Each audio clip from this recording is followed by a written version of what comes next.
Hey y'all, how you doing? And welcome back to my channel. Welcome back, welcome back, welcome back. And if you're new here, hey. All right. Have you all heard of gaslighting? Yeah, gaslighting.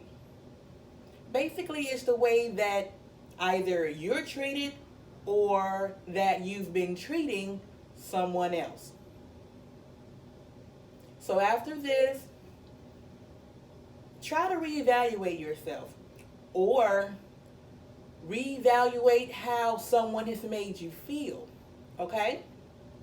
So we're going to go through a little bit of it because I was just sitting here doing some stuff and then it reminded me of a conversation that I had with my daughters. So I said, you know what, I think I need to speak on this. So I'm going to do a video about this. And I wrote down a few thoughts. So, has someone ever made you feel as if you were just constantly inferior? You never ever did anything right in this person's eyes, just nothing. You go to them to tell them that you have an issue. It could have been more than likely it's something that they did, something that they said, a way that they made you feel. And that person is just quite dismissive towards it all. Or they tell you it's just your imagination. It's your imagination. I didn't do that. Oh, stop overreacting. Or you're being so dramatic. And I had to catch myself with that one because I know that I've said that to one of my children. And as she was growing up, it used to bother her when I said it,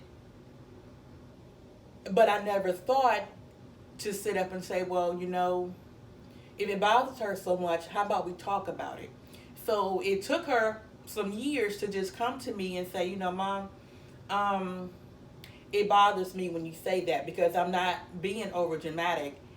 I have feelings, I have emotions. It hurts my feelings when you say that to me, and I need you to just listen.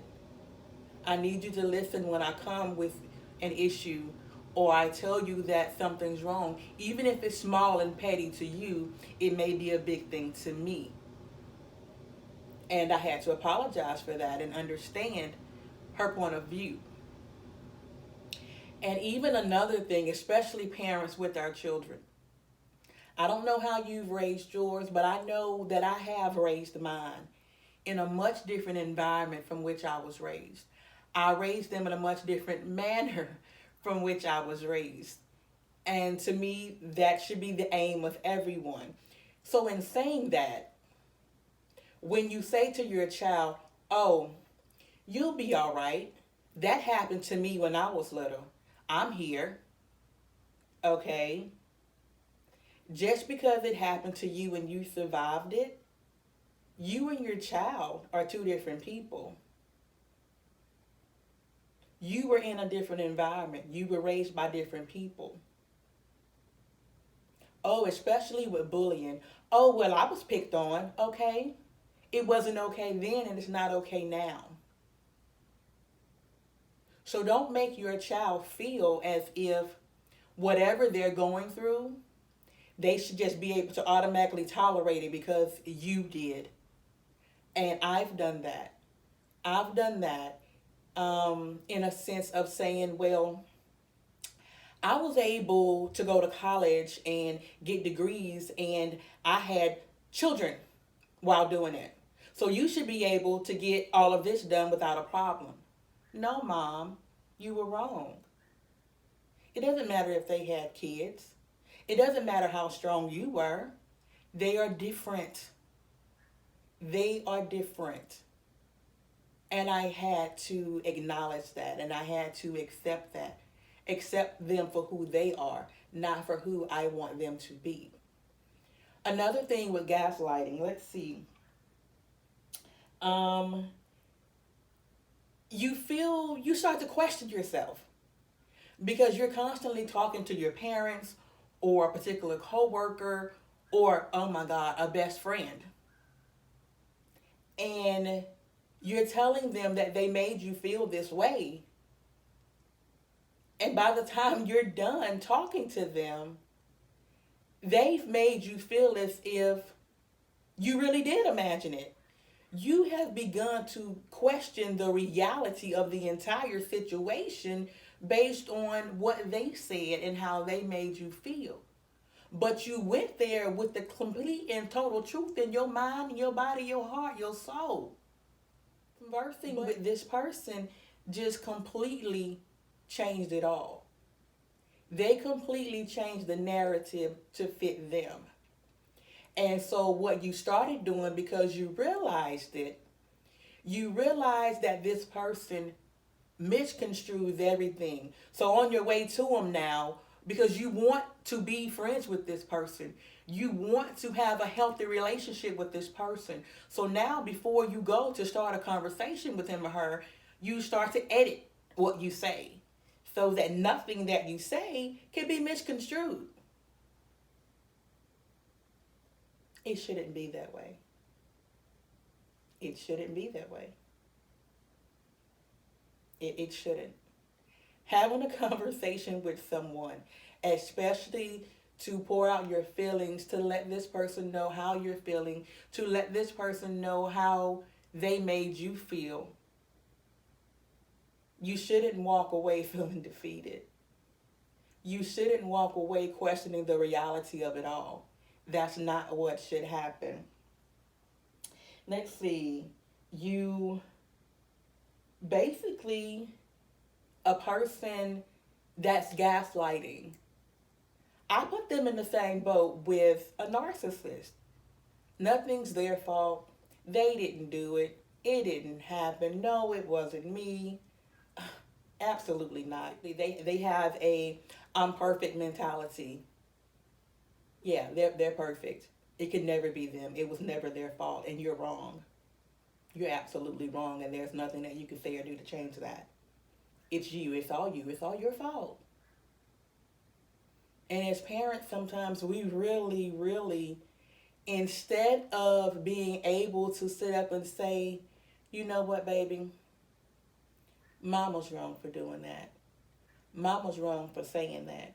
Or daddy's wrong for doing that. And dad's wrong for treating you that way and saying that to you. We take the superiority phase and say, no, I'm mom, I'm dad, I'm the parent, and I'm right. No matter if you're wrong or not, you won't accept accountability for what you did and how you made that child feel. They're human just as you are. Okay? They're human just as you are. They are human, and they have feelings. And yes, they may be a child, but their feelings matter just as yours does. And let's see.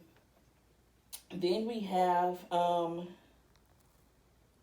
trust issues, because you don't trust yourself around them, because it's like, I don't know. I don't know what to say. I don't know what to do. If I sit here, will that be okay? If I go here, will that be okay? If I say hi, is my tone okay? Who wants to live like that? Who wants to be in a friendship like that? Who wants to be in a different type of relationship that's like that? Who wants to be that way? That's not happiness. That's not joy. No, that's not. It's not at all. It's absolutely not. And, you get tired of hearing, you're overreacting, baby. Stop overreacting. It's your imagination. That really didn't happen. Or, no, it did happen, but you made me do it. It's your fault. You made me do it. Yeah. And you'll realize that you've been a victim of someone that's a narcissist and who gaslights a lot, you apologize a lot. And it's become such a habit to where you not only apologize to that person, you apologize to everybody. You're at work and you do something. If someone just slightly points it out, oh, I'm sorry. You're in the grocery store and you start to pass someone, and honestly, it was their fault. But, oh, I'm sorry. It's you're constantly apologizing because you've been conditioned. You've been conditioned to feel that you're wrong all the time. It's your fault all the time. So therefore, you have begun to go through life apologizing for things that have absolutely nothing to do with you, that you did not cause. It is not your fault, but you've been experiencing this gaslighting for the past few years or possibly your entire life. And that's not okay. It's not. And you get tired of being constantly dismissed. You get tired of constantly having the things that you say misconstrued and twisted to fit someone else's narrative because they don't know how to accept accountability for the things that they've done wrong. Because they don't know how to truly apologize and say that they're sorry. They don't know how to say, you know what, I'll do my very best not to make you feel that way again. They don't know how. And honestly, after a little while, it's no longer your job to teach them. So gaslighting, to me, is a form of emotional abuse. Parents, if it's something that you recognize within this, then go to your child and apologize. If your child has brought it up, apologize for not listening at the time. Again, they're human. They are. No matter how old they get, no matter if you are the parent and you feel you're always right, you're not always right. And you know it. You are not always right. Do not belittle them. Don't. As for, people in friendships and other types of relationships, husbands and wives, listen to your partners, listen to your spouses. Don't do that to them. Their feelings are just as valid as yours are. They're just as valid as yours are. Okay? So again, thank you so much for joining me. And once you're done watching this, if anything resonated with you and you want more of an explanation, just please go look it up. Go look it up so you can learn more about it. And you can either stop doing it or you can stop allowing yourself to be a victim of it. So like, share, and please comment down below. Let me know what you think. Of course, I love getting discussions started about topics like this. So go ahead and point it all out. Let's talk. Or you can message me on Instagram. We can discuss things that way if you like. I'm okay with that as well. Go ahead and subscribe. Please subscribe and hit the notification bell so when I do upload a new video, you'll be one of the first notified, okay? All right. And remember, your best is good enough. And don't you let nobody tell you no different.